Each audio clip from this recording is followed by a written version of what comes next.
থানাতে complain register করে নেওয়ার পরে যদি এফআইআর রেজিস্টার্ড হয়ে যায় সেই কমপ্লেনের এগেনস্টে, তাহলে কি কোনো কেস থানা থেকে মিটিয়ে নেওয়া সম্ভব? আজকে আলোচনা করব এই বিষয় নিয়ে। আমি অ্যাডভোকেট এম.এইচ. রহমান। যদি কেউ কারোর ওপর কোনো কমপ্লেন করে থাকে এবং সেই কমপ্লেনের বেসিসে যদি এফআইআর রেজিস্টার্ড হয়ে থাকে, তাহলে কোনো মতেই থানা থেকে সেই কেস উজ্জ্বল করা সম্ভব নয়।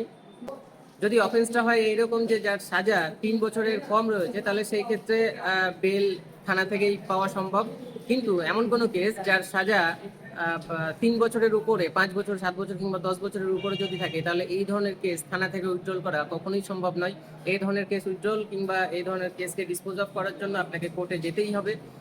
তাছাড়া এখন অনেক জায়গায় অনেক অ্যাডভোকেট বা অনেক কাউকেই দেখবেন যারা এক স্টেট থেকে আরেক স্টেটে যায় এবং সাইবার ক্রাইম থানাতে যায়, গিয়ে সেখানে গিয়ে ভিডিও করে যে আজকে অমুক বা আজকে অমুক জেলার বা আজকে অমুক স্টেটের সাইবার ক্রাইম থানাতে এসেছি, এইখানে এসে আমি আমার মামলাটাকে মীমাংসা করার চেষ্টা করছি। কিন্তু সত্য কথা হলো এইটাই যে সাইবার ক্রাইম থানাতে গিয়ে যারা এই ধরনের কেসগুলোকে সলভ করে, সেই কেসগুলো অ্যাকচুয়াল কেস হয় না। সেইগুলো একটা কমপ্লেনের এগেনস্টে একটা অ্যাকনোলেজমেন্ট নাম্বার থাকে। সেই অ্যাকনোলেজমেন্ট নাম্বারটা যতক্ষণ থাকে ততক্ষণ পর্যন্ত থানাতে গিয়ে সেই অ্যামাউন্ট, যত অ্যামাউন্টের ডিসপিউট হয়েছিল সাইবার ক্রাইমের, সেই অ্যামাউন্টটা যদি ওইখানে গিয়ে দেওয়া হয়, তাহলে সেই কেস সেইখানেই ডিসপোজ অফ করে দেওয়া যায়।